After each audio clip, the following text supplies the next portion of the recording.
Everyone. आज का topic strings हैं। किसी ने शीट में से क्वेश्चंस वगैरह देखे? आज हमारा डे 9 है। तो valid anagram, reverse a string and longest string without repeating characters वाला है। तो किसी ने ट्राई किया या फिर किसी ने डिस्क्रिप्शन पढ़ के उसके अप्रोचेस सोचने की कोशिश की? अगर हाँ तो थम्स अप, वरना हम आगे बढ़ते हैं। ओके, तो किसी ने भी ट्राई नहीं किया है तो ठीक है, कोई बात नहीं, हम शुरू करते हैं अपने डॉक्यूमेंटेशन से।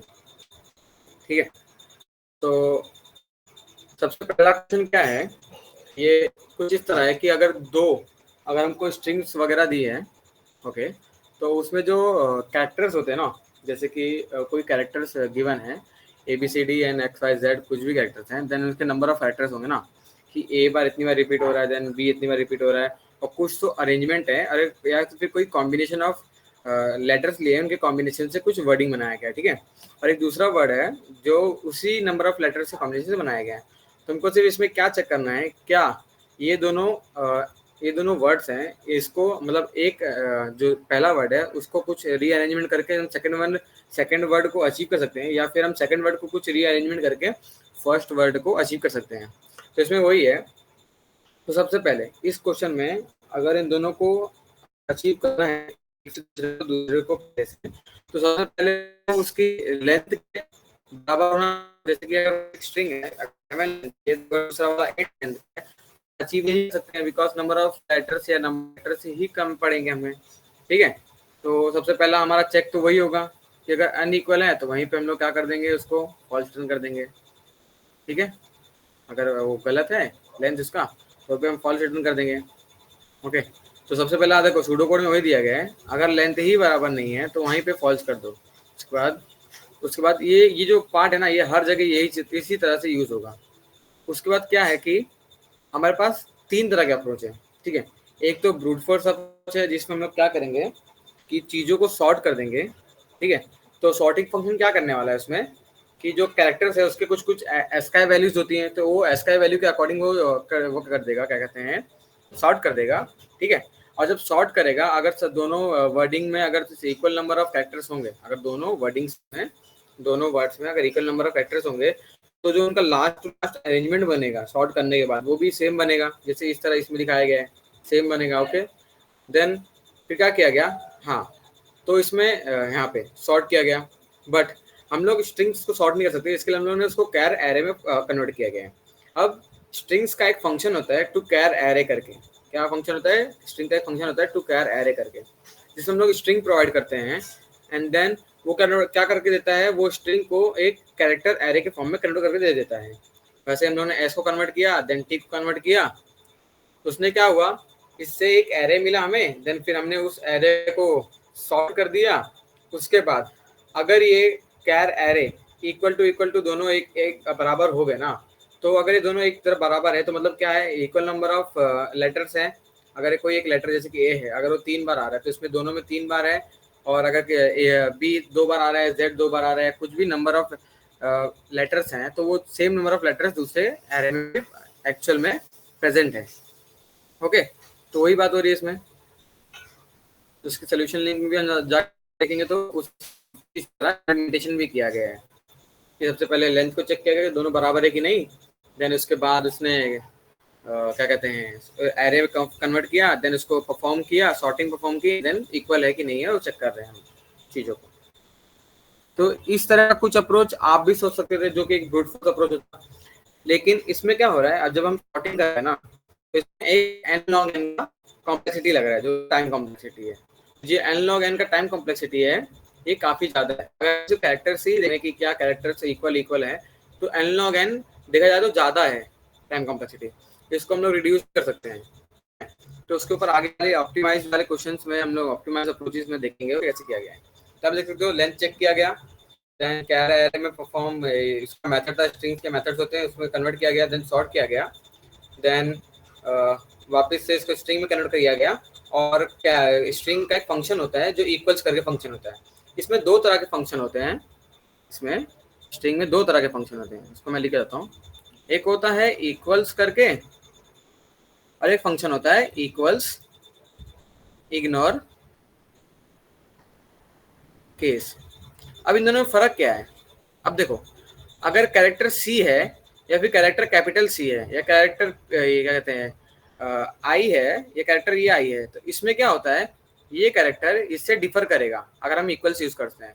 और दूसरा जो फंक्शन है इक्वल्स इग्नोर केस में क्या होता है, अगर ये कैरेक्टर आई है और ये कैरेक्टर आई है, अब देखो ये डिफर करना चाहिए था, बट क्या है, ये दोनों सिमिलर ही लेटर हैं, बट क्या इनका नोटेशन क्या है, ये कैपिटल में है और एक स्मॉल में है। तो ये जो इक्वल इग्नोर केस वाला जो हमारा फंक्शन है स्ट्रिंग का, वो हमको ऐसी शक्तियां प्रदान करता है जो हमें मतलब उनके केसेस के ऊपर, जो केस होता है upper case and lower case, को चिंता से मुक्त कर देता है। और जो इक्वल्स है वो दोनों चीजों को अलग अलग बताएगा, अगर वो कैपिटल अपर केस में लोअर केस में। लेकिन इसमें क्या होता है, इस वाले में वो अपर केस में हो चाहे लोअर केस में हो, अगर वो आइडेंटिकल लेटर्स हैं या कैरेक्टर्स हैं तो वो आपको इक्वल आंसर ट्रू ही देगा। तो इसीलिए हमने यहाँ पे इक्वल्स यूज किया। अब इक्वल्स क्यों यूज किया है, हम देख सकते हैं कि यहाँ पे क्या है, सी कैपिटल है यहाँ पे, लेकिन डिस्क्रिप्शन आप जाकर जब पढ़ोगे ना तो वहाँ पे दिया गया है कि जो भी इनपुट रहेगा वो क्या रहेगा, जो इनपुट रहेगा वो क्या रहेगा कि इंग्लिश के लोअर केस वाले ही लेटर्स होंगे। तो हमको ये वाला यूज करके जरूरत ही नहीं है, बिकॉज अगर ये इग्नोर केस वाला कुछ हमको एक्स्ट्रा पावर्स दे रहा है तो ये कुछ एक्स्ट्रा कंप्यूटेशन भी कर रहा है। लेकिन हमारे जो कंस्ट्रेंट्स है उसमें कंस्ट्रेंट्स में पहले से ही कह दिया गया कि वो लोअर केस ही देगा, तो हम इक्वल्स टू यूज कर सकते हैं डायरेक्टली, जिसमें सिर्फ एस का वैल्यूज कंपेयर होगी and then equal to true आ जाएगा अगर वो दोनों स्ट्रिंग्स बराबर होंगी तो। ठीक है, इसको मैं रफ कर देता हूँ अभी। तो आपको ये इक्वल्स टू इक्वल्स वाला function, than equal ignore case वाला फंक्शन एंड देन ये टू कैर एरर वाला फंक्शन समझ में आया? क्योंकि आप इसको बाद में जब हम लोग स्ट्रिंग को मैनिपुलेशन वगैरह कुछ करेंगे या फिर इसको क्या कहते हैं ट्रैवर्स वगैरह करने टाइम पे हमको ये बहुत बार काम आने वाला है, टू कैर एरे करके फंक्शन वगैरह। फिर इसके बाद आता है हमारे पास एक टाइम ऑप्टिमाइज्ड अप्रोच। अब देखो वो किस तरह है, अब क्या कर सकते हैं, अभी देखो क्वेश्चन में क्या कहा था मैंने कि इसमें क्या हो रहा है, एक वर्ड दिया जा रहा है, जैसे कि एक वर्ड दिया जा रहा है, जैसे कि हम लेते हैं ए सी बी सी, ठीक है, और दूसरा इसको एस मान लेते हैं, इसको टी मान लेते हैं, बी सी ए सी। अब देखो A B B C C C C equal number of vectors है, मतलब इससे मैं इसको भी अचीव कर सकता हूँ और इससे मैं इसको भी अचीव कर सकता हूँ। तो क्यों इसको मैं सॉर्ट करूँ, अगर मैं नंबर ऑफ लेटर्स जो है, नंबर ऑफ लेटर्स है या फिर नंबर ऑफ कैरेक्टर्स अगर मैं काउंट कर लूँ, ठीक है, अगर नंबर ऑफ लेटर्स अगर मैं काउंट कर लूँ, ए कितने हैं, बी कितने हैं, सी कितने हैं, तो मेरा काम कितना ईजी हो जाएगा, बराबर। अगर मैं सिर्फ यहाँ से यहाँ देखो 0 इंडेक्स से लेके ये n-1 इंडेक्स तक जाऊंगा, एक ट्रैवर्स लगेगा मेरे को, और दूसरा इसमें जाएगा मेरा n-1 तक जाऊंगा, ठीक है, चेक करता रहूंगा मेरे डिक्शनरी जहाँ कर रहा हूँ। समझ लो एक मैंने स्टोर बना दिया जहाँ पे मैंने रख दिया है कि मेरे को इतना चाहिए, जैसे कि एक मैंने अकाउंट्स की बुक बना दी कि मेरे को जो मिल्क का पैकेट है इतना चाहिए और देन ब्रेड का पैकेट इतना चाहिए, और मैंने जब मेरा डिलीवरी आया तो मैंने चेक करते जा रहा हूँ कि मैंने हाँ 3 बोला था आने के लिए एंड देन यहाँ पे 3 आया है मिल्क का पैकेट एंड 2 बोला था ब्रेड का पैकेट आने के लिए 2 आया है। तो कुछ इस तरह हम लोग इसको सॉल्व कर सकते हैं, जिसमें हमको हमारी कॉम्प्लेक्सिटी n log n जहाँ पे लग रही थी सॉर्ट करने के लिए वो नहीं लगेगी। तो ये एक हो गया टाइम ऑप्टिमाइज्ड अप्रोच, ठीक है, जहाँ पे हमको O of n की अप्रोच से ही काम हो जा रहा है। फिर से चलते हैं सोल्यूशन की तरफ। तो इसमें उसके लिए क्या यूज कर रहे हैं कि हैश, जैसे मैंने कहा मिल्क का पैकेट हो जाएगा, जैसे कि आप रजिस्टर है आपके पास, आप वहाँ पे लिख दो कि मेरे को मिल्क का पैकेट चाहिए, और इंटीजर उस चीज को मेंटेन कर रहा है कि मतलब इसको कितना चाहिए काउंट, ठीक है, कि मिल्क का पैकेट मुझे 3 चाहिए, तो यहाँ पे ऐसा मैप में काउंटर वाले मैप में मैं स्टोर करा दूंगा। और देखो वो किस तरह स्टोर कर रहा हूँ, एक कुछ मेरे पास एप्लीकेशन होगा या तो फिर मैं पेन पेंसिल लेके लेटर उसमें रजिस्टर में लिखते बैठूंगा। तो ये जो फॉर लूप है ना, कुछ वो रजिस्टर का वर्किंग तरह समझ लो कि इस रजिस्टर मैंने उठाई है और मेरे को जो जो मेरे को चाहिए, मतलब जो जो मेरी रिक्वायरमेंट्स है उसको मैं ये जो रजिस्टर हमारी मैप वाली रजिस्टर है काउंटर वाली उसमें पुट करते जा रहा हूँ, हाँ मुझे इतना चाहिए इतना चाहिए। उसके बाद ये लूप को इस तरह समझ लो कि मेरा डिलीवरी आया है और जो टेम्पो खड़ा है उसमें से मैं जो हमारा माल आया फिर डिलीवरी कंटेंट आया है उसको चेक कर रहा हूँ, क्या मेरा मिल्क के पैकेट उतने ही है, क्या मेरे जो ब्रेड के पैकेट है उतने ही है। अगर सब कुछ बराबर रहेगा तो ये ट्रू रिटर्न कर देगा, अगर नहीं बराबर रहेगा किसी भी पॉइंट पे तो फॉल्स रिटर्न कर देगा, ठीक है। अब देखो आपको कॉन्सेप्ट पता चल गया, अब इसके बाद में अभी कॉन्सेप्ट पता चल गया तो ये कोड आप खुद ही देख लेना, बट जो इसमें एक जो पुट है, गेट पॉट है, की है या गेट है, इसके फंक्शन के बारे में बात करते हैं कि क्या करते हैं। ठीक है, तो जो कैर एट फंक्शन है ना स्ट्रिंग का, वो आपको ith इंडेक्स पे, मतलब अगर स्ट्रिंग है 7 लेंथ की, तो 0 से लेके 6 इंडेक्स तक जो भी कैरेक्टर जहां जहां पे भी ना उसका उस पर कौन सा कैरेक्टर रखा हुआ है वो लाके देगा कैर एट। ठीक है, उसके बाद आता है मैप का एक फंक्शन आता है पुट। पुट क्या है, ये रजिस्टर की तरह है। पुट में क्या होता है, आप वैल्यू उठाते हो और जाके रजिस्टर में लिख देते हो। ठीक है, आपने वैल्यू उठाई, जैसे मिल्क ब्रेड, हाँ पुट करना है मिल्क ब्रेड, मिल्क ब्रेड नहीं, मिल्क पैकेट, और उसका कितना क्वांटिटी है, 3 क्वांटिटी। जाऊंगा मैं रजिस्टर में लिखूंगा मिल्क, ये हो जाएगा की, और इसका वैल्यू हो जाएगा 3। तो एक की वैल्यू पेयर की तरह मैप के अंदर स्टोर होता है। तो आपको समझ में आया मैप क्या होता है, एक की वैल्यू पेयर का वो रजिस्टर है जहाँ पे आप की स्टोर करते हो, देन उसकी वैल्यू स्टोर करते हो। ओके, एंड देन इसके बाद आता है गेट और डिफॉल्ट। अब गेट और डिफॉल्ट क्या है, अभी देखो अगर मेरे को जानना होगा कि मिल्क के कितने, मतलब मिल्क की वैल्यू क्या रखी हुई है, मतलब मिल्क की रिक्वायरमेंट क्या है, अगर हम लोग नॉर्मल स्टोर की तरह सोचे तो मिल्क की रिक्वायरमेंट क्या है 3, लेकिन हमको मैप से ढूंढना, मैप में पूछना पड़ेगा ना कि क्या है। तो एक फंक्शन होता है जो कि देखो यहाँ पे दिया गया है गेट। अब गेट और डिफॉल्ट यहाँ पे आप सोच लेना क्या आ गया, मैं डॉट डॉट कर देता हूँ। तो गेट में क्या होता है, गेट हम तब यूज करते हैं जब हमको पता होता है कंफर्म कि हाँ वो कैरेक्टर या फिर वो एंटिटी इस मैप के अंदर या हमारे रजिस्टर के अंदर प्रेजेंट है। और गेट और डिफॉल्ट हम तब यूज करते हैं जब हमको पता नहीं होता है कि ये वाली जो एंटिटी हम पूछ रहे हैं हमारे रजिस्टर से वो है या नहीं है। तो गेट कब यूज करते हैं, जब हमको पता होता है कि हाँ वो एंटिटी प्रेजेंट है। और गेट और डिफॉल्ट कब यूज करते हैं हम, जब हमको पता नहीं होता कि हाँ हमारी एंटिटी प्रेजेंट है या नहीं है। तो इसमें क्या होता है, हम 2 पैरामीटर पास करते हैं, इसमें 2 पैरामीटर पास करते हैं।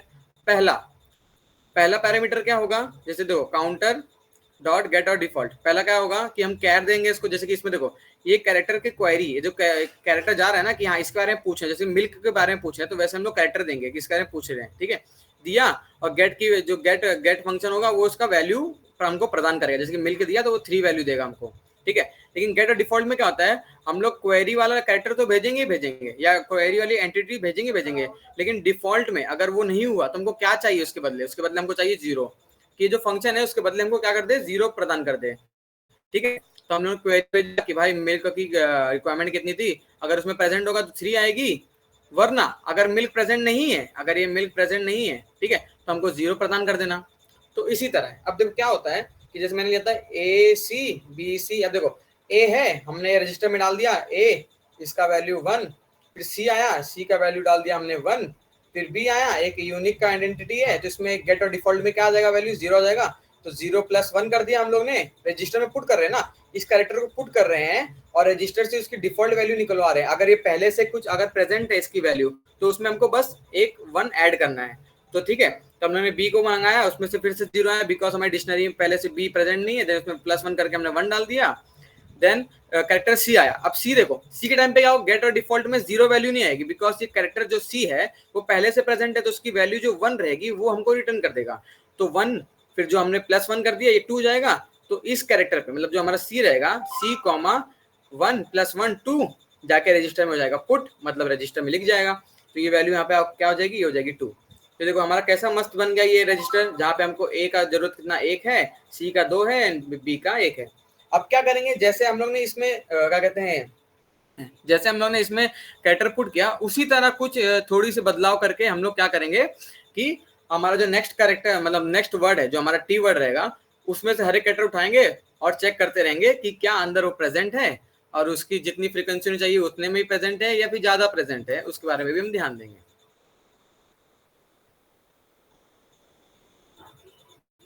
तो आपको ये गेट डिफॉल्ट समझ में आया तो थम्स अप दे दो, जल्दी हम लोग आगे बढ़ते हैं क्योंकि अभी हमें बहुत चीजें सीखनी है। किसी का थम्स अप नहीं आ रहा यार, हाँ आया आया। देन आगे बढ़ते हैं, अब क्या कर रहे हैं देखो फिर से कैरेट फंक्शन है। अब क्या कर रहे हैं हम लोग, हर एक कैरेक्टर्स को उठा रहे हैं, ठीक है कैरेक्टर को उठा रहे हैं और देखो कंटेंट, अब कंटेंट की फंक्शन क्या करता है, अब देखो मैंने क्या कहा था कि रजिस्टर में की वैल्यू पेयर के फॉर्म में वैल्यू स्टोर होती है, जैसे कि 1 1 B 1 था एंड C 2 था। इसके फॉर्म में देखो A1 है, ये जो A1 है मतलब A की है वैल्यू उसका 1 है, तो की वैल्यू पेयर में फॉर्म में वो है। तो हम पूछेंगे क्या ये जो की है इसके पहला हमारा दूसरा क्या था, BC AC था ना, और पहला हमने क्या रखा था, AC BC। तो बी उठाया इसने, अब पूछ रहा है कि कंटेन की, ये कंटेन करता है क्या, तो कहेगा हाँ कंटेन करता है, तो ट्रू हो गया। ठीक है, ये ट्रू हो जाएगा तो फिर आगे बढ़ेगा वो। अगर ये देखो फॉल्स आएगा, देखो अगर ये फॉल्स आएगा तो ये हो जाएगा ट्रू। अगर कंटेन की नहीं करता होगा, जैसे कि अगर हमने अगर इसमें अगर डी होता, ठीक है, अगर डी होता और पूछता कि डी इसके अंदर है क्या, इसके अंदर है क्या, तो ये बोलता नहीं, फॉल्स। और ये फॉल्स और नॉट क्या होता, ये हो जाता ट्रू, ट्रू हो जाता। ठीक है, उसके बाद या फिर अगर हम लोग ने पूछा है, अगर हम लोग ने अगर यहाँ पे सोचो, यहाँ पे सी नहीं होता और यहाँ से अगर 2 बार सी होता, तो सी पूछता कि क्या इसमें सी है, और ये बोलता कि नहीं भाई उसका तो क्या कहते हैं वैल्यू 0 है, अरे मतलब वैल्यू 1 है। ठीक है, उसका वैल्यू 1 है लेकिन आपको चाहिए 2, ये तो अनमैच हो गया। तो फिर भी 2 कंडीशन में अगर वो करेक्टर ही प्रेजेंट नहीं है, मतलब वो करेक्टर ही प्रेजेंट नहीं है, तो मतलब हमने मिल्क मंगाया नहीं और मिल्क आ गया, तभी भी हमको फॉल्स देना है। अगर हमने मिल्क मंगाया और मिल्क का क्वांटिटी में कम आया, तभी हमको फॉल्स देना है। मतलब कि हमारा जो डिलीवरी हो रहा है या फिर हमारा जो भी मतलब रजिस्टर में अकाउंट में हमने किया है कि हमको ये चाहिए, वो रिक्वायरमेंट सेटिस्फाई नहीं हो रही है, हमको फॉल्स भेज देना है। ठीक है, तो ये जो इफ स्टेटमेंट है वो आपको क्या कर रहा है, अगर हमने मंगाया नहीं है फिर भी आ गया है, तब ये की वाला ये जो पार्ट है ट्रू होगा, तो अंदर जाके ये फॉल्स होगा, तो ये नॉट करके ट्रू कर देगा इसे, और ये फॉल्स रिटर्न कर देगा कि ये भाई आपकी डिलीवरी जो आई है वो गलत है। ठीक है, या फिर हमने कुछ चीज मंगाई हो और वो ज्यादा या कम आई हो, तभी भी हम लोग फॉल्स रिटर्न, भाई आपकी डिलीवरी गलत है। तो आप इसको बाद में कोड देखना और समझना चीजों को, लेकिन एक अच्छा मोटे मोटे तौर पे मैंने आपको कॉन्सेप्ट समझा रहा हूँ कि किस तरह अंदर ये फंक्शनिंग काम कर रहा है, हमारा इसका वर्किंग प्रिंसिपल किस तरह है। ठीक है, उसके बाद अब जब ये ऐसा कुछ नहीं होगा, मतलब हमने जितना मंगाया है उतने है, और ये कैरेक्टर होना चाहिए उसके अंदर, हमारे पास रजिस्टर में होना चाहिए वो है, तो हम क्या कर रहे हैं, सिर्फ समझ लो अभी ये था AC BC, यहाँ पे था BC AC, और यहाँ पे था A.1 B.1 C.2। ठीक है, तब क्या कर रहे हैं, अगर समझ लो हमारे पास हमने बी आया, तो क्या कर रहे हैं हम लोग, बी पूछ रहे हैं सबसे पहले, बी है क्या, उसने बोला ट्रू, तो ट्रू और नॉट फॉल्स हो गया, तो ये वाला स्टेटमेंट चलेगा नहीं और नीचे आ जाएगा। अब क्या कर रहे हैं हम लोग, अगर बी हमारा चेक हो चुका है ना, तो हम चेक लिस्ट से उसका जो क्वांटिटी है एक एक करके हम लोग घटाते जाएंगे। तो क्या हो रहा है, अब देखो उस कैरेक्टर को हम लोग पुट कर रहे हैं, फिर से रजिस्टर में हम लोग फिर से कट्टा कुट्टी कर रहे हैं, और यहाँ पे क्या कर रहे हैं, बी को वापिस से डाल रहे हैं और उसकी क्वांटिटी एक घटा के, अब क्या हो गया, मतलब बी का एक क्वांटिटी हमारे पास आ चुका है। देन फिर से हम लोग सी को उठाएंगे, देन सी का ये वाला भी काम नहीं करेगा, देन यहाँ पे आएंगे हम लोग, फिर से हम लोग बोलेंगे हाँ ये है, इसका क्वांटिटी घटा दो, तो ये हो जाएगा 1। देन ये वाला फिर से काम नहीं करेगा, देन नीचे आ जाएंगे, फिर ये बोल रहा है कि ए होना चाहिए, ए है, तो ये रिटर्न किया और ये नॉट करके फॉल्स हो जाता है, फिर से काम नहीं किया। देन यहाँ पे हमने फिर से डिक्रीमेंट कर दिया कि हाँ ए होना चाहिए था एक, और एक है, ये 0 हो गया। ठीक है, अब देन लास्ट में हमारा सी आया, इसने फिर से पूछा कि क्या इसके अंदर है, बोला ट्रू, नॉट करके फॉल्स हो गया, ये स्टेटमेंट फिर नहीं चला, फिर हम लोग ने इसको डिक्रीमेंट कर दिया 0। इसी तरह ये फॉल्स स्टेटमेंट कभी चला ही नहीं, और ये फॉर लूप क्या होता है, फॉर लूप रन होने एग्जीक्यूशन होने के बाद इसने लास्ट में ट्रू रिटर्न कर दिया। ठीक है, तो इस चीज ये इसके पीछे का कॉन्सेप्ट समझा कि किस तरह काम हुआ। अब देखो यहाँ पे हम लोग ने एक नया डेटा स्ट्रक्चर यूज किया है, मतलब अनदर डेटा स्ट्रक्चर यूज किया है, तो इसमें क्या होगा कि एक्स्ट्रा स्पेसेस लगेंगे, भले हमको O ऑफ n पे कॉम्प्लेक्सिटी मिली, टाइम कॉम्प्लेक्सिटी मिल गई, मतलब हमने रिड्यूस कर लिया, बट क्या रहा है, स्पेस हमको ज्यादा लग रहा है। ठीक है, हर बार डायनेमिक स्पेस लगेगा कि अगर कोई कैरेक्टर प्रेजेंट है नहीं प्रेजेंट है, उसके लिए हमेशा डायनेमिक एलोकेशन करना पड़ेगा हमको मैप के अंदर। तो उसी को रिड्यूस करने के लिए स्पेस ऑप्टिमाइज अप्रोच आया। स्पेस ऑप्टिमाइज में ये सारी चीजें सब में तो कॉमन रहेगी, अगर लेंथ बरोबर नहीं है तो आप वो कर दो। अब क्या कर रहे थे हम लोग क्या कर रहे थे कि एक मैप बना रहे थे जहाँ पे की वैल्यू पेयर में हो रहा था बरोबर, जैसे ए के अंदर 1 आ रहा था, बी के अंदर 1 आ रहा था, तो हम लोग क्या कर सकते हैं, 2 इसको 1 आ रहा था, सॉरी 1 आ रहा था, सी पे 2 आ रहा था, तो हम क्या कर सकते हैं, अपना एक जेनेरिक टाइप का टीचर और उसमें 26 लेटर्स को 26 लेटर की तरह ट्रीट करेंगे, और क्या करेंगे, इनको मानेंगे इंडेक्स होगा और तो मानेंगे 25 होगा, 26 लेंथ वाली एक डिफाइन कर 26 वाली। ठीक है, अब क्या कर रहे हैं लोग, इसके इंडेक्स के अकॉर्डिंग जाके हमारा इंडेक्स, इसके इंडेक्स उठाया देन माइनस कर रहे हैं। देखो ए का क्या होता है, 65 होता है, अगर 60 और एस का वैल्यू 65 होता है, 65 में से ए को फिर से माइनस करेंगे 65, तो इसकी वैल्यू क्या आ जाएगी 0। अपने आप 0x पे जाएगा, ठीक है। और मान लेते हैं z की वैल्यू आई थिंक सो कुछ 90 या कुछ तो आसपास होती है, सब लोग 90 मान लेते हैं, तो 90 या फिर हमारी जो 65 वैल्यू है उसको माइनस कर देंगे तो उसका वैल्यू कुछ 25 आ जाएगा, ठीक है। तो 25 इंडेक्स पे अपने आप जाके इसका वैल्यू इंक्रीमेंट कर देगा, ठीक है, इसका वैल्यू +1 कर देगा, +1 कर देगा, जब तक ये जब हमको ये सीन होगा हमारे ट्रेवल्स के टाइम पे।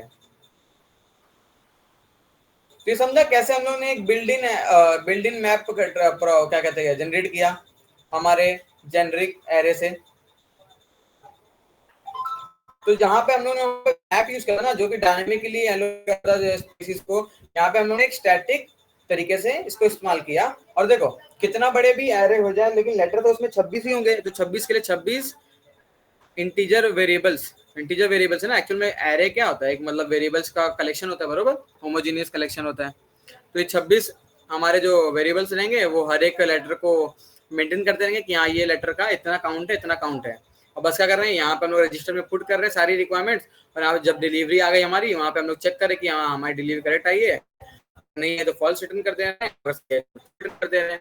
तो क्या था, आपको कॉन्सेप्ट सिखाया और कॉन्सेप्ट होता है। अगर कोड देखना तो आप कोड को एक्सप्लोर कर सकते हो, अगर अभी भी कुछ डाउट है या फिर आपका कोड भी आपको अभी फिर से और जानना है और डीप में जानना है तो हम जान सकते हैं, वरना थम्स अप दे दो।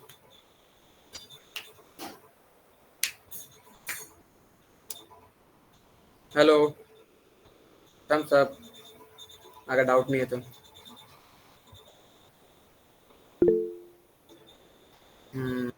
गुड गुड गुड, आया।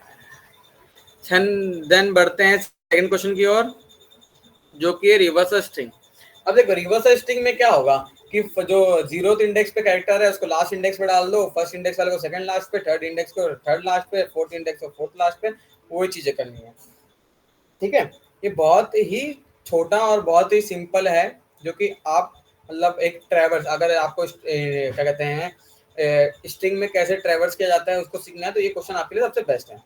अब क्या करेंगे हम लोग, एक दो पॉइंटर इनिशियलाइज करेंगे, एक लेफ्ट बाउंड पे होगा, एक राइट बाउंड पे होगा। जहां पे हम लेफ्ट किस लिए, जहां से वैल्यू उठानी है, और राइट इसलिए जहां पे हमको प्लेस करनी है। अब क्या कर रहे हैं, लेफ्ट की वैल्यू को उठा के राइट पे प्लेस कर रहे हैं, राइट की वैल्यू को उठा के लेफ्ट पे प्लेस कर रहे हैं, और धीरे धीरे आगे की तरफ बढ़ते जा रहे हैं। जैसे कि 2 मिनट रुकना,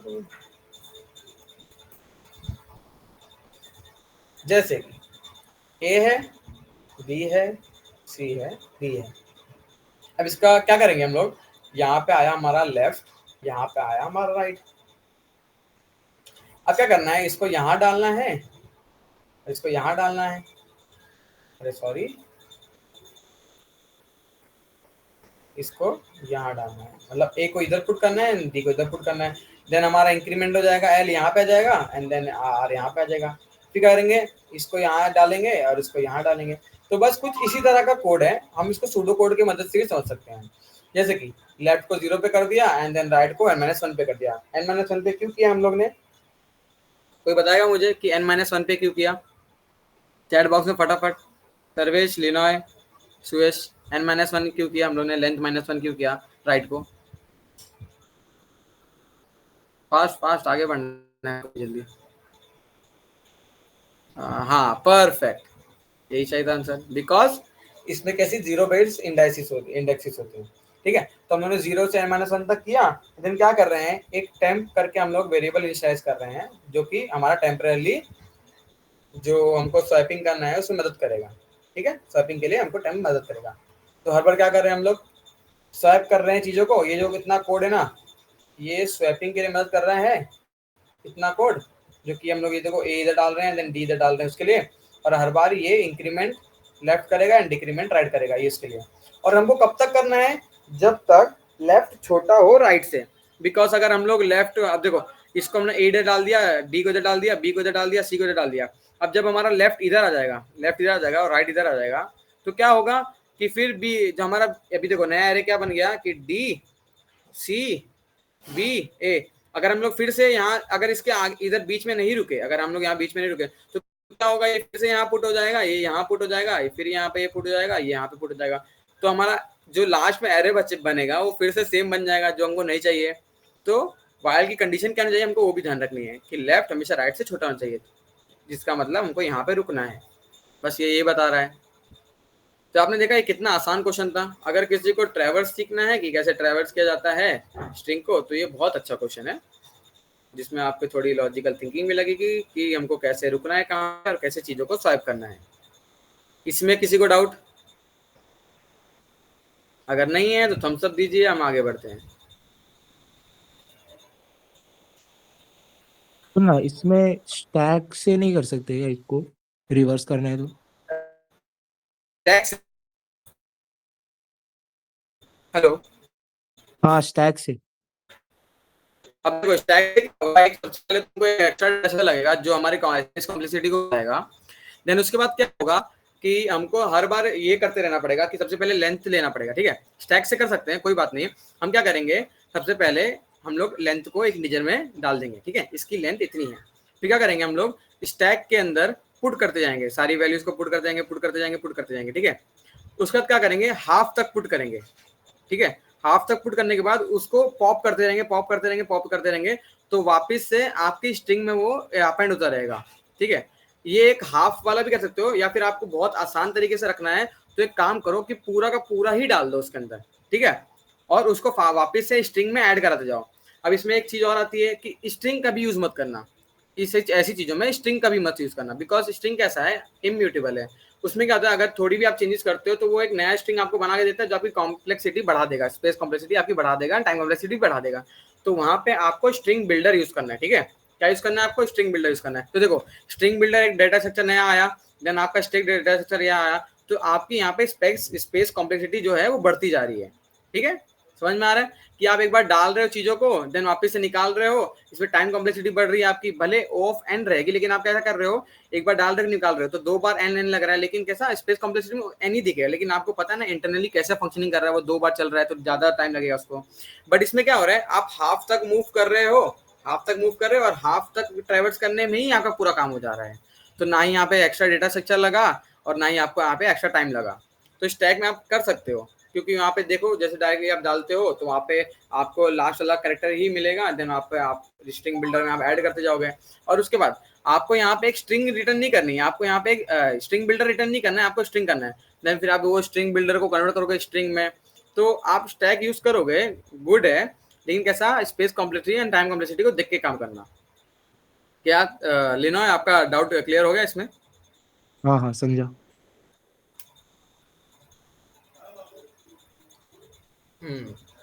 सो सबसे मजेदार क्वेश्चन अभी ये आया है, लॉन्गेस्ट सब स्ट्रिंग विदाउट रिपीटिंग कैरेक्टर्स। सबसे पहले मैं एक क्वेश्चन पूछूंगा कि वो जो हमने एक बार किया था, क्या कहते हैं, स्लाइडिंग विंडो करके, वो सबको याद है? अगर याद है थम्स अप दे देना फटाफट।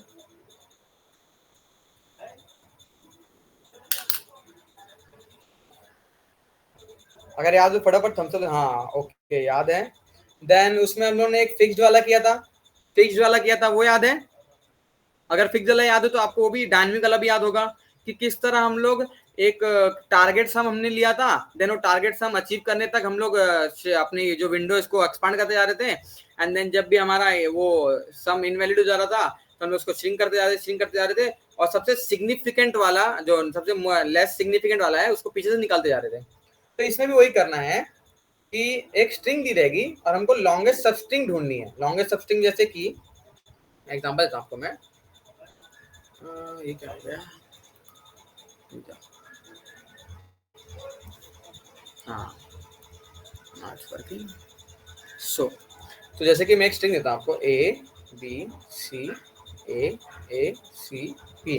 अब हमको क्या ढूंढना है, ऐसी लॉन्गेस्ट सब स्ट्रिंग ढूंढनी है जिसमें कोई भी रिपीटिंग कैरेक्टर ना हो, मतलब सारे के सारे यूनिक कैरेक्टर्स होने चाहिए। जैसे कि एक सब स्ट्रिंग बनेगी ए, फिर एक सब स्ट्रिंग बनेगी ए बी, एक सब स्ट्रिंग बनेगी ए बी सी, देन जहां पे ए एंटर करेगा तो वहां पे ये 2 बार हो जाएंगे, तो ये वाली जो लेंथ होगी 4 लेंथ वाली, ये हो जाएगी इनवैलिड। फिर हमारी नई स्ट्रिंग जो बनेगी बी सी ए, फिर देन नया जब कैरेक्टर ए हमारा इंट्रोड्यूस होगा देन ये फिर से इनवैलिड हो जाएगा, तो हम लोग पीछे से इसको हटाते जाएंगे, फिर हटाएंगे, फिर हटाएंगे, जब तक ये हमारा डुप्लीकेट कैरेक्टर नहीं हट जाएगा, हटाएंगे। फिर हम लोग यहाँ पे आया तो हमारे फिर से वैलिड हो गई, जब वैलिड हो जाएगी तो हम लोग फिर से एक्सपांड करना शुरू करेंगे, मतलब ए थी पहले, फिर ए सी हो जाएगी, ए सी क्या हो गया इसको, हाँ तो फिर ए सी साथ में जाएगी, दो लेंथ वाली, फिर ए सी बी साथ में जाएगी और यहीं पे जाएगा हमारा ट्रैवर्सिंग कंप्लीट। तो आपने देखा कैसे जब तक हमारी स्ट्रिंग वैलिड रहेगी ना तब तक हम लोग एक्सपांड करते रहेंगे, और जब हमारी स्ट्रिंग जो क्या कहते हैं इनवैलिड हो जाएगी, मतलब रिपीटिंग कैरेक्टर हमारे एरे के अंदर आ जाएगा, तो हम लोग श्रिंक करेंगे और कोशिश करेंगे जो हमारा रिपीटिंग कैरेक्टर आ रहा है उसको एलिमिनेट करने की पीछे से। ठीक है, तो सबसे अच्छी बात इसमें यह है कि ये सब स्ट्रिंग पूछ रहा है। अगर इसमें सब सीक्वेंस होता तो हम लोग को बहुत सारे कॉम्बिनेशन ट्राई करने की कोशिश करनी पड़ती है, लेकिन सब स्ट्रिंग पूछ रहा है तो हम लोग ये श्रिंकिंग वाला जो हमारा स्लाइडिंग विंडो है, मतलब जिसमें डायनेमिक विंडो होता है, उसको इस्तेमाल कर सकते हैं। तो एक अच्छा ओवरव्यू तो आ ही गया होगा आपको क्या करना है। जब तक हमारा स्ट्रिंग वैलिड है उसको एक्सपांड करते रहो और लॉन्गेस्ट सब स्ट्रिंग ढूंढते रहो। जब हमारा इनवैलिड हो जाए, मतलब रिपीटिंग कैरेक्टर्स आ जाएंगे हमारे स्ट्रिंग के अंदर, देन क्या करो, श्रिंक करते रहो जब तक हमारा फिर से जो स्ट्रिंग है, करंट स्ट्रिंग है, वो वैलिड ना हो जाए। तो इसी तरह का हम लोग यूज करने वाले हैं एक कॉन्सेप्ट। ठीक है, 2 मिनट रुकना, थोड़ा मेरा लैपटॉप लैग हो गया है। हाँ,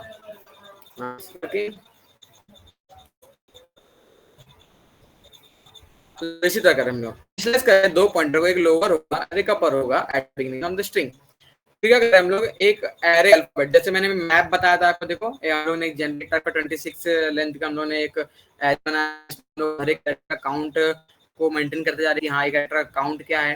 ठीक है, तो इसमें भी कुछ हम लोग ऐसे ही करेंगे। ठीक है, बिकॉज अगर हम लोग को चेक करना है कि क्या कोई डुप्लीकेट लेटर एग्जिस्ट करता है हमारे करंट स्ट्रिंग के अंदर या करंट सब स्ट्रिंग के अंदर, तो उसको हमें डिटेक्ट भी तो करना पड़ेगा। उसके लिए हम लोग मैप भी यूज कर सकते थे। जो हमने देखा पिछला वाला क्वेश्चन देखा, पिछला क्वेश्चन देखा, उसमें हम लोग ने एक जगह मैप यूज किया था और एक जगह हम लोगों ने जेनरिक एरे यूज किया था। ठीक है, तो एक मैप भी कर सकते हैं और जेनरिक एरे भी यूज कर सकते हैं। तो हम लोग यहाँ पे क्या करेंगे, जो सबसे मोस्ट एफिशिएंट है वो हम लोग क्या करेंगे, एक जेनरिक एरे यूज करेंगे जो कि इंटीजर एरे होगा। इसमें हम लोग हर एक कैरेक्टर का काउंट करते हुए चलेंगे। फिर क्या करेंगे हम लोग, हर बार अपर काउंट, मतलब जो राइट साइड का काउंट होगा ना, जो कि एक्सपांड करेगा, अपर पॉइंटर क्या होगा, वो एक्सपांड करेगा, और जो लोअर पॉइंटर होगा वो उसको श्रिंक करने में मदद करेगा। अब देखो, जब तक हमारा करंट स्ट्रिंग वो रहेगा, कहते हैं वैलिड रहेगा, तब तक क्या करेगा, वो क्या करते हैं, जब तक वैलिड रहेगा तब तक वो क्या करता रहेगा, एक्सपांड करता रहेगा। और जहां पर भी वो इनवैलिड हुआ, हमारा जो करंट सबस्ट्रिंग इनवैलिड होगा, तो वहां पे हम लोग मैक्स लेंथ करके एक वेरिएबल को मेंटेन करेंगे, जहां पे हम लोग, अब देखो अब उन्होंने कर रहे थे एक्सपांड किया, अब इस जगह पे वो इनवैलिड हो गया, तो हम क्या करेंगे, सबसे पहले उस जहां तक वो वैलिड था उसका हम लोग एक लेंथ कैलकुलेट करेंगे, कितना लेंथ का वैलिड स्ट्रिंग हमको अभी तक मिला था। फिर हम चेक करेंगे कि प्रीवियस मैक्स वाले वैलिड जो हमारा सब स्ट्रिंग था क्या उससे बड़ा है। अगर उससे बड़ा रहेगा तो हमको एक नया लॉन्गेस्ट सब स्ट्रिंग मिल गया विदाउट रिपीटिंग कैरेक्टर। अगर नहीं रहेगा तो वो पिछला वाला जो सोल्यूशन था हमारा वैलिड स्ट्रिंग जो सबसे लॉन्गेस्ट था वही रहेगा। और जब भी हमको एक इनवैलिड कैरेक्टर हमको मतलब इनवैलिड हो जाएगा हमारा, मतलब एक रिपीटिंग कैरेक्टर मिलेगा और हमारा स्ट्रिंग इनवैलिड हो जाएगा, तो हम लोग क्या करेंगे, लोअर को फिर से आगे की तरफ बढ़ाते रहेंगे, राइट की तरफ, और क्या करेंगे, श्रिंक करते रहेंगे। और कब तक करते रहेंगे, जब तक हमारा स्ट्रिंग फिर से करंट स्ट्रिंग वैलिड ना हो जाए। और ये लूप कब एंड करेगा, जब हमारा क्या कहते हैं पूरा जो हमारा अपर वाला है वो पूरा ट्रेवर्स करके एंड तक ना पहुंच जाए।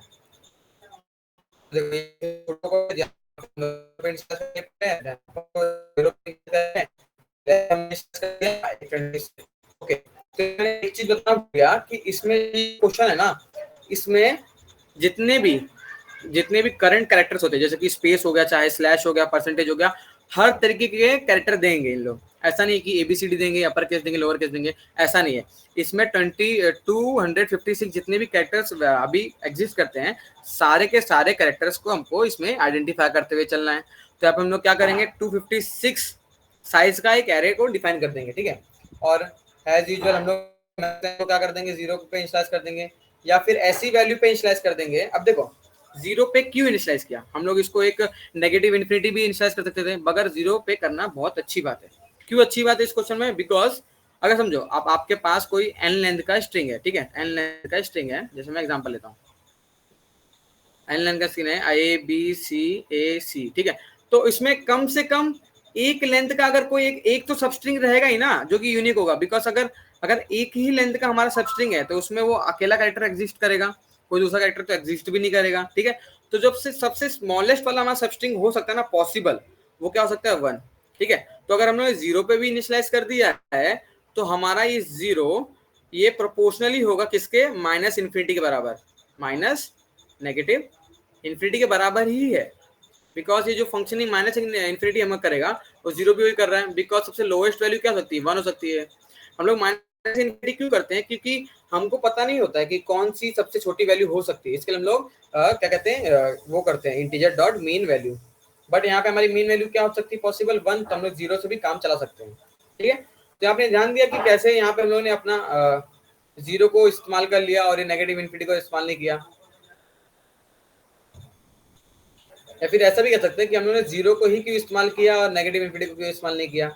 तो कुछ इस तरह का सिनेरियो था, इसके लिए हम लोगों ने यहाँ पे जीरो को इस्तेमाल किया बिना इंक्लूडिंग द नेगेटिव इन्फिनिटी। ठीक है, कर रहे हैं हम लोग। हाँ, अब क्या कर रहे हैं, अपर, जैसे मैंने कहा था कि अपर क्या हमको कब एंड करना है लूप को, जब तक हमारा जो अपर वाला काउंटर रहेगा जो हायर बाउंड पे रहेगा वो लेंथ को ट्रेवर्स नहीं करता। तो लेंथ मतलब क्या, पूरी स्ट्रिंग को ट्रेवर्स नहीं कर सकता, कर मतलब किया है तब तक करेगा वो। ठीक है, तो हम लोगों ने कंडीशन वही रखी है, जब तक हमारा जो अपर वाला बाउंड वाला पॉइंटर है वो लेंथ तक के छोटा है तब तक करते रहो, और जब लेंथ के बराबर या बड़ा हो जाए तो उसको एंड कर दो। ठीक है, अब क्या किया उसके बाद हम लोगों ने, अब देखो यहाँ पे हम लोग ने एक क्या कहते हैं इंटीजर एरे का डिफाइन किया था, जहाँ पे हर कैरेक्टर का वो काउंट मेंटेन करते जा रहा है। ठीक है, हर कैरेक्टर का काउंट मेंटेन करते जा रहा है, तो इसके लिए वो काम आ गया।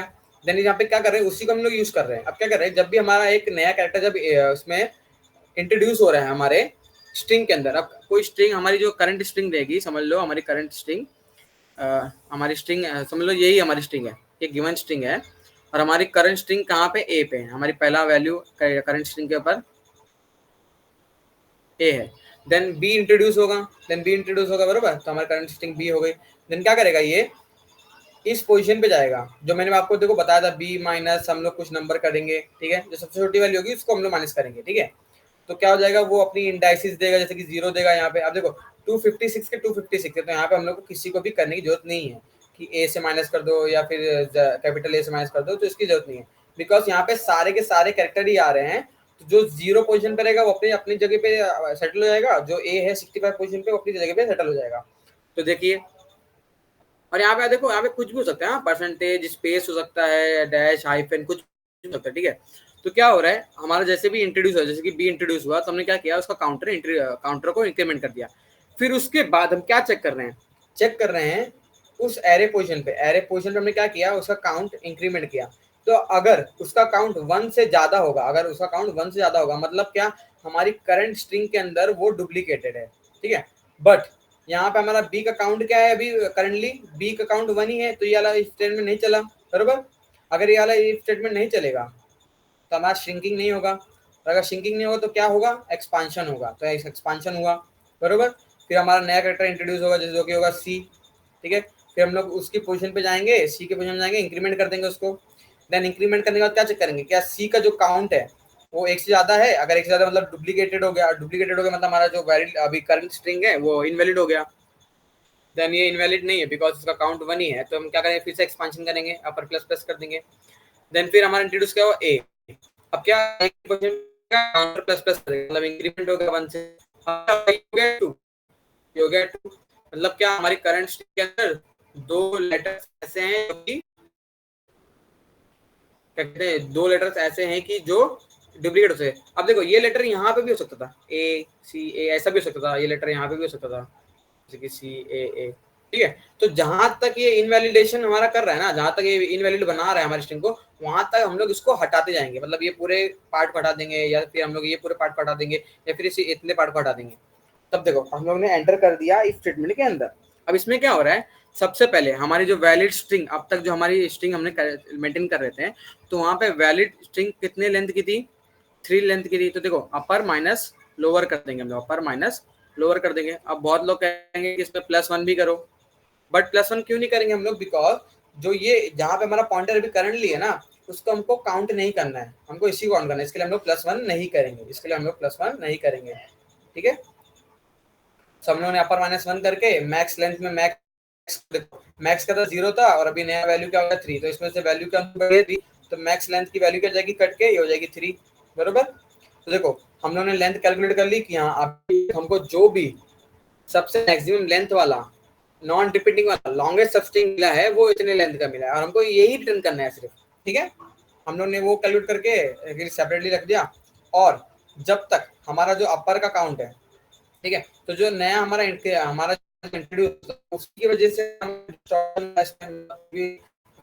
वगैरह इंट्रोड्यूस हुआ है, तो हम उसी का काउंट डिक्रीमेंट करते जाएंगे। ठीक है, हम लोग पीछे से लेटर उठाएंगे, जैसे कि इसको उठाया, ठीक है, इसका काउंटर हम लोग डिक्रीमेंट कर देंगे। इसका काउंटर डिक्रीमेंट कर दिया मतलब इसको हम लोगों ने अपने करंट सबस्ट्रिंग से निकाल दिया। काउंटर डिक्रीमेंट करना मतलब हम लोगों ने इसके करंट सबस्ट्रिंग से निकाल दिया। अब देखो ये लास्ट में यही था, इसका काउंटर डिक्रीमेंट हो जाएगा, बराबर, इसका काउंटर डिक्रीमेंट हो जाएगा, डिक्रीमेंट कर दिया, देखो इस पोजीशन पे क्या काउंटर डिक्रीमेंट कर दिया और हमारा काउंटर को आगे बढ़ा दिया। अब फिर से हम लोग जो ए है उसका काउंट देखेंगे तो बोलेंगे अरे ये तो 2 था, अभी कट होके 1 हो चुका है, तो ये फिर से वैलिड हो गया। तो हम लोग ये वाले पार्ट से एलिमिनेट हो गया, मतलब ब्रेक हो गए और हम लोग आगे बढ़ गए। अगर ये वाला स्थिति होता, तो क्या होता, हम लोग बी का काउंटर गिराते जो कि हो जाता 0 फिर से, और हम लोग फिर से आगे चेक करते ए का, तो बोलता भाई अभी भी ये 2 ही है, मतलब हमारा अभी भी स्ट्रिंग इनवैलिड है। फिर हम लोग फिर से लोअर को प्लस प्लस किया, देन हम यहाँ इस पोजीशन पे आते थे। ठीक है, अब इस पोजीशन पे आए, इसका काउंटर हम जाएंगे डिक्रीमेंट कर देंगे जो कि 2 से हो जाएगा 1। और फिर जब हम लोग ये जो हमारा अपर कैरेक्टर था जो जिसने इनवैलिडेशन इंट्रोड्यूस किया था हमारे करंट स्ट्रिंग के अंदर, उसको चेक करेंगे, बोलेंगे अरे इसका तो क्या हो गया, काउंटर डिक्रीमेंट हो गया, तो ये फिर से वैलिड हो गया। तो ये जो इतना पार्ट है वैलिड है और जो इतना पार्ट था इनवैलिड था वो निकल चुका है। अगर थर्ड कंडीशन होती है जिसमें बी सी ए होता, तो क्या होता, इसका डिक्रीमेंट करता और आके चेक करता फिर से अपर वाले का अकाउंट, बोलता अरे अभी भी 2 है, फिर इसको डिक्रीमेंट करता, फिर आके इसका चेक करता, अरे ये अभी भी 2 है, फिर इसको डिक्रीमेंट करता, आके इसको चेक करता, अरे बोलता हाँ अभी ठीक हो गया। तो मतलब क्या, हमको ये पूरा पार्ट हटाना था। अरे पार्ट हम लोग कैसे हटा रहे हैं, लोअर पॉइंटर को इंक्रीमेंट करके और अल्फाबेट में उस पोजीशन पे उसका काउंट इंक्रीमेंट करके। तो कुछ इस तरह का सॉल्यूशन था।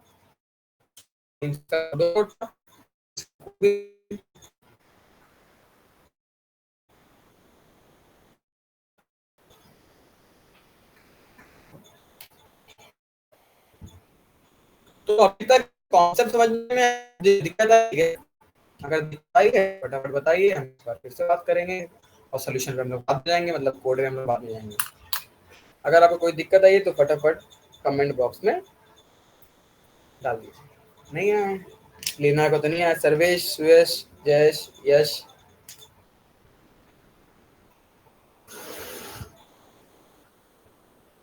तो देखो वो इस कुछ तो मैंने सूडो कोड आपको इंप्लीमेंट करके दिखाया था, उसी तरह का कुछ देखो, लोअर को 0 पे लिया, एक लेटर का डिफाइन किया, मैक्स डिफाइन किया,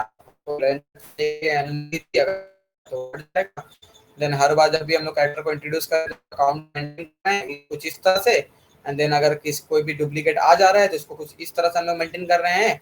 अगर इनवैलिडेशन हमारा हट जा रहा है, मतलब ये जो वाइल लूप है वो लोअर को श्रिंक करता रहेगा, जब तक हमारा इनवैलिड रहेगा स्ट्रिंग उसको श्रिंक करता रहेगा, और जब भी हमारा इनवैलिडेशन स्ट्रिंग हट गया है और वो वैलिड हो गया तो हम लोग नीचे जाएंगे, और जैसे हम लोग नीचे जाएंगे तो हम लोग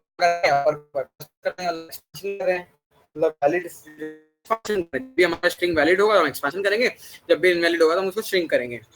अगर हमारा जो नया इंट्रोड्यूस हुआ है अगर वो इनवैलिडेशन नहीं इंट्रोड्यूस कर रहा है, अगर जो हमारा नया कैरेक्टर इंट्रोड्यूस हुआ है हमारे करंट स्ट्रिंग पे, अगर वो इनवैलिडेशन इंट्रोड्यूस नहीं कर रहा है हमारे करंट स्ट्रिंग में, सिर्फ एक्सपेंशन करता है, कुछ है जो इंसर्ट हो रहा है में, हमने लॉन्गेस्ट सबसे हम लोग कैलकुलेट करने की कोशिश कर रहे हैं उसको बढ़ा रहा है, ठीक है, उसको बढ़ा रहा है, लेकिन वो रिपीटेड हो जा रहा है, तुम क्या कर रहे हैं इसको श्रिंक कर रहे हैं इस कुछ वाइल लूप्स की मदद से, लेकिन उसके पहले हम लोग वैलिड जो तक हमको मिली थी उसको कभी कर रहे हैं, और ऐसा कुछ भी इनकमिंग हमारा वो कुछ भी इनवैलिडेशन इंट्रोड्यूस नहीं कर रहे, तो बस हम लोग एक्सपांशन करते जा रहे हैं, और जितना बड़ा एक्सपांशन होगा, जितना बड़ा लॉन्गेस्ट सबस्ट्रिंग हो उतना हमारा वैलिड आंसर हो जाएगा, क्योंकि हमको सबसे लॉन्गेस्ट वाला ही चाहिए, इंटरमीडिएट चाहिए नहीं। ठीक है, अब देखो हर बार करते करते करते एक पॉइंट आएगा जहां पे जैसे कि अभी देखो मैं यहाँ पे लिखता हूँ, समझ लो हमारा जो मतलब प्रीवियस माया एक्सलेंथ था वो 3 था, और हमको करते करते करते करते एक ऐसा सबस्ट्रिंग मिला जिसका लेंथ, ठीक है, अभी देखो हमारा ये जो कैरेक्टर था डी इंट्रोड्यूस हुआ, तो हमने चेक किया कि डी का काउंटर क्या 1 से ज्यादा है, उसने बोला नहीं, तो हमने क्या कर दिया एक्सपांड कर दिया, मतलब अपर को प्लस प्लस कर दिया, और यहाँ पे आके चेक किया तो लेंथ के बराबर हो गया, मतलब हम लोग लेंथ के बराबर हो गया, लेंथ जो था वो हमारा लेंथ था, ठीक है, और जो हमारा अपर था प्लस होते होते लेंथ के बराबर हो गया, तो ये हमारा टर्मिनेट हो गया। बट ये देखो जो हमने 4 लेंथ का जो नया स्ट्रिंग हमको अभी जस्ट मिला है, जो कि at the end of the day मिला है, मतलब हमने जो लास्ट मतलब ऐसा कोई हमारा स्ट्रिंग होगा इसमें लास्ट पार्ट में हमको मिला है, ठीक है, लास्ट पार्ट में ABC ऐसा रखा हुआ था, ठीक है, तो 4 लेंथ का मिला है, लेकिन हम लोगों ने देखो यहाँ पे ये इससे छोटा नहीं था, मतलब इसका जो D था वो इनवैलिड रिलेशन इंट्रोड्यूस नहीं किया, तो हमने यहाँ पे कैलकुलेट ही नहीं किया कि ये वाला जो अभी नया सब स्ट्रिंग मिला है हमको उसकी लेंथ तो 3 से ज़्यादा है, तो यहाँ पे अपडेट करना चाहिए था। तो इस पार्ट को हम लोग ने लास्ट में कभी भी आप देखोगे ना क्या कहते हैं इसमें स्लाइडिंग विंडो में, तो ये लास्ट वाला जो पार्ट होता है वो मिस हो जाता है, तो इसीलिए हम लोग उसको रिटर्न स्टेटमेंट में रखा जाता है, मतलब जब हमारा वाइल लूप खत्म हो जाता है तो हम लोग एक बार इसको इंट्रोड्यूस करते हैं, ये वाले स्टेटमेंट को हमेशा लिखते हैं कि अपर माइनस लोअर कर दो, बिकॉज जो लास्ट सब स्ट्रिंग होता है वो हमेशा मिस हो जाता है, अगर वो इनवैलिड नहीं होता है तो मिस हो जाता है हमेशा, अगर वो इनवैलिड नहीं है तो क्या होगा, हमेशा मिस हो जाएगा, अगर इनवैलिड है तो यहाँ पे वो कैलकुलेट हो जाएगा और देन आंसर हमको मिल जाएगा, ठीक है। अगर ये इनवैलिड होता, अगर ये डी आता, अगर ये इनवैलिड होता तो आंसर एक्चुअल में क्या था 3 होता, और 3 में से 3 आता, लेकिन अगर ये डी ने इनवैलिडेशन इंट्रोड्यूस नहीं किया तो ये वाला पार्ट चला ही नहीं और ये फिर से कैलकुलेट हुआ ही नहीं, तो यहाँ पे देखो मैक्स लेंथ हमारा प्रीवियस 3 था और नया जो रहेगा वो 4 बोलेगा, तो इन दोनों में से जो लॉन्गेस्ट है मतलब ज़्यादा मैक्सिमम है वो आंसर आएगा 4 और 4 हो जाएगा रिटर्न, बराबर। तो आपने समझा कि ये किस तरह का क्वेश्चन था स्लाइडिंग विंडो के अकॉर्डिंग, काफी अच्छा क्वेश्चन था ये, इसमें हम लोगों ने थोड़ा स्ट्रिंग का ट्रैवर्सल भी समझा, स्लाइडिंग विंडो भी समझा, और मेन बात तो ये है हम लोग स्लाइडिंग विंडो में डायनेमिक विंडो साइज वाला समझा, ये सबसे अच्छी बात है। और जो स्लाइडिंग विंडो ना बहुत जगह ये हमारा जो टाइम कॉम्प्लेक्सिटी ना बहुत जगह बचाता है, लेकिन ये ध्यान रखना स्लाइडिंग विंडो जैसे कि हम लोग ने स्ट्रिंग वगैरह में यूज़ किया तो यहाँ पे हम लोग यूज़ कर सकते हैं स्लाइडिंग विंडो जब हमारे पास कोई एरे दिया है इंटीजर्स का या किसी भी एरे दिया है, अगर वो पॉजिटिव वैल्यू कंटेन करता है तभी हम लोग यूज़ करेंगे, अगर वो नेगेटिव वैल्यू कंटेन करता है ना तो हम लोग वो वहाँ पे यूज़ नहीं करना चाहिए, ठीक है। तो ये एक चीज़ ध्यान रखना, ये मैंने पहले भी आपको बताया था कि जब भी हम लोग स्लाइडिंग विंडो यूज़ करते हैं तो ध्यान रखना कि जो इंटीजर है वो इंटीजर एरे दिया गया है, कोई भी एरे दिया गया है वो या तो स्ट्रिंग होना चाहिए, स्ट्रिंग मैंने रहना चाहिए डेटा स्ट्रक्चर, या फिर कैरेक्टर्स ऑफ एरे होना चाहिए, एरे ऑफ कैरेक्टर्स होना चाहिए, या फिर पॉजिटिव वैल्यू वाले इंटीजर क्या कहते हैं एरे चाहिए।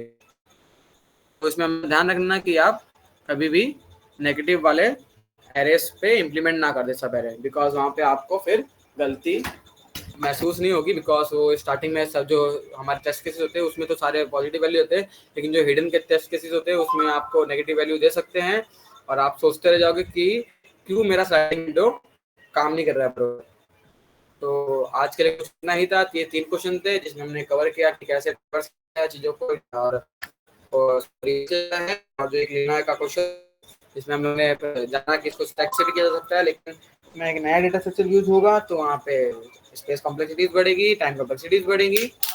फिर उसके पहले हम लोगों ने एक क्वेश्चन और जाना, वो क्वेश्चन क्या था, एनाग्राम्स वाला था जिसमें नंबर ऑफ फैक्टर्स का था। तो उसमें हमने 3 अप्रोचेस देखे, जहाँ पे एक अप्रोच में ज़्यादा कॉम्प्लेक्सिटी लग रही थी, दूसरे वाले में भी कॉम्प्लेक्सिटी कम हुई टाइम कॉम्प्लेक्सिटी, लेकिन स्पेस लग रहा था। देन हम लोग ने एक स्टैटिक टाइप का जो हमेशा सबके लिए फिक्स रहेगा उस तरह का हम लोगों ने सोल्यूशन इंट्रोड्यूस किया, ठीक है। तो ये जो हम लोगों ने थर्ड वाला अप्रोच यूज किया था ना, जो कैरेक्टर्स जहाँ पे फिक्स है 26, तो वहाँ पे हम लोगों ने एक एरे मेंटेन किया काउंटर के लिए, तो ये वाला काफी जगह काम आता है। और मैंने कई बार ये दोनों अप्रोचेस क्या कहते हैं, कभी क्वेश्चन सॉल्व करता ना अगर इस तरह क्वेश्चन आता है तो मैंने हमेशा दोनों अप्रोचेस देखे हैं, क्या कहते हैं एग्जीक्यूट करके, बहुत ज्यादा टाइम कॉम्प्लेक्सिटी में और स्पेस कॉम्प्लेक्सिटी में बहुत ज्यादा फर्क आता है, ठीक है।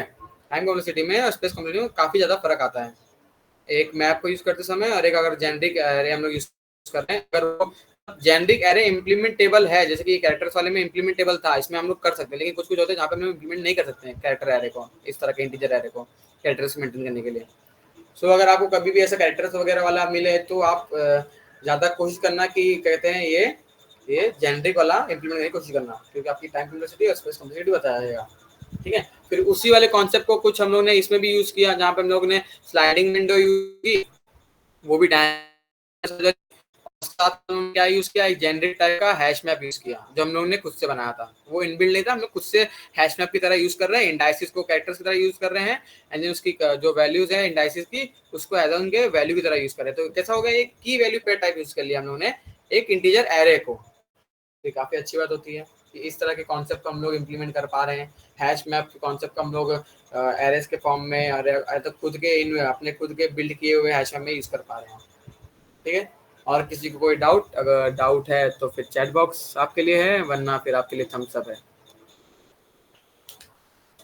कोई डाउट नहीं है थम्स अप दे देना।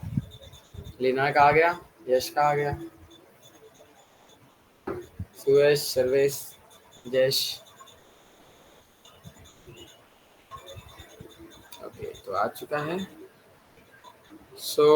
और जो कल के क्वेश्चंस वगैरह है ना, तो एक बार क्या करना, उनको देख के आना। तो कैसा आज के कुछ क्वेश्चन थे, जैसे कि सेकंड वाला क्वेश्चन था रिवर्स स्ट्रिंग, वो बहुत इजी था, तो आप उसको कर सकते हो या फिर अपना बता सकते हो। तो हम लोग के साथ थोड़ा इंटरेक्शन बढ़ेगा, तो ज़्यादा अच्छे तरीके से हम लोग चीज़ों को सॉल्व कर पाएंगे। तो फिर आज के लिए इतना ही, बाय बाय।